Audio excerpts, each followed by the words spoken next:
الله أكبر الله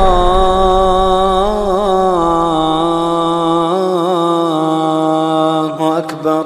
الحمد لله الذي لم يتخذ ولدا ولم يكن له شريك في الملك ولم يكن له ولي من الذل وكبره تكبيرا. الحمد لله الذي هدانا لهذا وما كنا لنهتدي لولا أن هدانا الله. أما بعد فأعوذ بالله من الشيطان الرجيم. بسم الله الرحمن الرحيم. فاذكروني أذكركم واشكروا لي ولا تكفرون.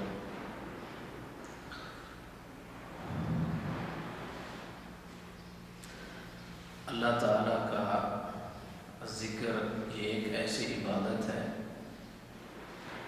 جو انسانوں کے گناہوں کو بالکل ہی ختم کر دیتا ہے۔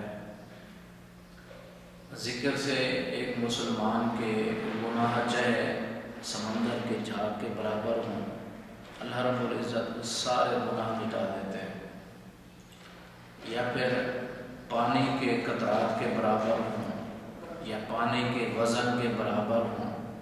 جو مسلمان اپنے سچے عقیدے کے ساتھ یقین رکھتے ہوئے اللہ تعالیٰ کا ذکر کرتا ہے تو اللہ تعالیٰ اس کے سارے گناہ چاہے وہ پانی کے وزن کے برابر ہی کیوں نہیں سارے کے سارے ختم کر دیتے ہیں۔ آپ صلی اللہ علیہ وسلم نے ارشاد فرمایا، مسلمان قیامت کے روز حسرت کرے گا اور خواہش کرے گا کہ کاش اس وقت میں یہ کام کر لیتا، جب کسی مجلس میں وہ بیٹھتا اور اس مجلس کے اندر اللہ اور اس کے رسول کا تذکرہ اس نے نہیں کیا، بغیر ذکر کیے وہ مجلس برخاست ہو گئی، وہ مجلس مسلمان کے لیے باعث حسرت ہوگی کہ کاش اس مجلس میں یہ سارے کام کر لیتا۔ جس طرح آپ صلی اللہ علیہ وسلم کی حدیث ہے، آپ نے ارشاد فرمایا کہ ایک مسلمان جو اللہ تعالیٰ کا ذکر کرتا ہے اور دوسرا وہ مسلمان جو اللہ تعالیٰ کا ذکر نہیں کرتا، زندہ اور مردے کی مثال ہے۔ وہ مسلمان جو اللہ تعالیٰ کا ذکر کرتا ہے وہ زندہ انسان ہے، اور جو انسان اللہ تعالیٰ کا ذکر نہیں کرتا وہ مردے کی طرح ہے۔ یعنی بظاہر تو زندہ ہے، دنیا کی زندگی وہ بسر کر رہا ہے، لیکن حقیقت کے اندر اس کا دل، اس کا دماغ، اس کا ضمیر وہ مردہ ہو چکا ہے۔ جس طرح آپ صلی اللہ علیہ وسلم نے ارشاد فرمایا کہ اپنے گھروں کو قبرستان مت بناؤ، نماز کا کچھ حصہ گھر کے اندر بھی پڑھ لیا کرو۔ یعنی ایک مسلمان جب مسجد کے اندر آتا ہے، فرائض ادا کرتا ہے، تو فرائض ادا کرنے کے بعد نماز کا جو باقی حصہ ہے وہ گھر کے اندر بھی پڑھے۔ یعنی جو مسلمان یا جس مسلمان کے گھر کے اندر نماز نہیں ہوتی، اللہ تعالیٰ کا ذکر نہیں ہوتا، قرآن کی تلاوت نہیں ہوتی، وہ مسلمان سمجھے کہ وہ گھر قبرستان کے برابر ہے۔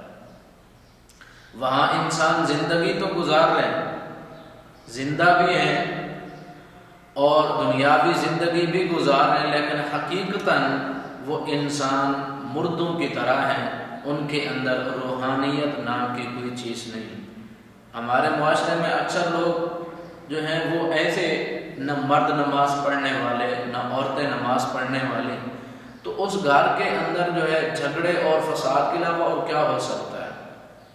جس طرح اللہ کے رسول صلی اللہ علیہ وسلم نے ارشاد فرمایا، ایک گھر کا مالک جب وہ اللہ کا نام لے کر گھر کے اندر داخل ہوتا ہے اور دروازے کو کھولتا اور بند کرتا ہے تو شیطان کہتا ہے اپنے ایلچیوں کو، اپنے چھوٹے جو اس کے ساتھی ہوتے ہیں ان کو کہتا ہے کہ اس گھر کے اندر نہ ہی تمہارے لیے رات کا ٹھکانہ ہے اور نہ ہی تمہارے لیے کھانا ہے۔ کیوں؟ کیونکہ جب وہ مالک داخل ہوا گھر کے اندر، اس نے اللہ تعالیٰ کا ذکر کیا، بسم اللہ پڑھا اور پھر دروازہ بند کیا تو بسم اللہ کے ساتھ، تو اس وجہ سے وہ شیطان سے محفوظ رہتے ہیں۔ لیکن جس گھر کے اندر یہ ذکر نہ ہو تو پھر شیطان ان کو کہتا ہے کہ تمہارے لیے رات کا ٹھکانہ بھی ہے اور کھانا بھی یہاں موجود ہے۔ اب جس گھر کے اندر شیطان چلا جائے تو وہ پھر ساتھ انسانوں کو کیا کچھ نہیں کرتا، کتنے فتنے فساد ہیں جو ان کے دماغوں میں، ان کے جسموں میں، جو سوچوں میں وہ بھر دیتا ہے، اور وسوسے ڈال ڈال کے انسانوں کو کتنا خراب کرتا رہتا ہے۔ آپ صلی اللہ علیہ وسلم نے ارشاد فرمایا، جس گھر کے اندر سورہ بقرہ تلاوت کی جاتی ہے، پڑھی جاتی ہے، اس گھر سے شیطان دور بھاگتا ہے، نزدیک بھی نہیں آ سکتا۔ حتیٰ کہ آپ نے ارشاد فرمایا باطل جو لوگ ہیں اس گھر والوں کا مقابلہ نہیں کر سکتے۔ صحابہ نے کہا اللہ کے رسول باطل کون ہے؟ آپ نے ارشاد فرمایا جنات اور شیاطین، یعنی جس گھر کے اندر سورہ بقرہ کی تلاوت ہو تو شیاطین وہاں آ ہی نہیں سکتے۔ تو اللہ تعالیٰ کا جو ذکر ہے وہ اتنا مضبوط اور طاقتور ہے، انسان کو توانائی اور قوت دیتا ہے۔ یہ تو ہم غذا کھاتے ہیں اور مختلف قسم کی غذائیں ہمیں پتہ ہے کہ کس کے اندر غذائیت زیادہ ہے، ان سے غذاؤں سے بھی بڑھ کر سب سے بڑی غذا مسلمان کی جو ہے وہ اللہ تعالیٰ کا ذکر ہے۔ امام ابن تیمیہ رحمۃ اللہ علیہ صبح کی نماز پڑھ کر بیٹھے رہے حتیٰ کہ ظہر کی نماز کا وقت قریب ہو گیا۔ تو شاگردوں نے پوچھا کہ شیخ آپ یہ کیا کرتے رہے؟ انہوں نے کہا کہ میں ذکر اذکار کرتا رہا، اگر میں یہ نہ کروں تو میری روحانی قوت زائل ہو جائے، ختم ہو جائے۔ میرے لیے یہ ذکر اذکار جو ہیں قوت اور طاقت کا باعث ہے۔ اسی طرح جب دجال آئے گا تو جس طرح آپ حضرات کو معلوم ہے کہ جب دجال آئے گا تو اس وقت ایک تو ہوگی جاہلیت عام ہوگی، علم نہیں ہوگا، جہالت پر آئے گا۔ دوسری بات یہ کہ غربت پر آئے گا، فاقے ہی فاقے، خورد و نوش کی چیزیں نہیں، کھانے پینے کی چیزیں نہیں، اور انتہائی قلت ہے چیزوں کی۔ تو اس وقت دجال آئے گا اور وہ جس کو چاہے گا غلہ اناج دے گا، یعنی بارش برسانے کی قوت اللہ تعالیٰ اس کو عطا کرے گا، اور مختلف اس کے پاس طاقتیں اللہ کی طرف سے ہوں گی ان مسلمان کے لیے بطور آزمائش۔ تو جس کو چاہے گا وہ رزق کے خزانے اس کے سامنے کھول دے گا۔ تو صحابہ نے پوچھا اللہ کے رسول مسلمان اور مومن اور موحد لوگ کیا کریں گے اس وقت؟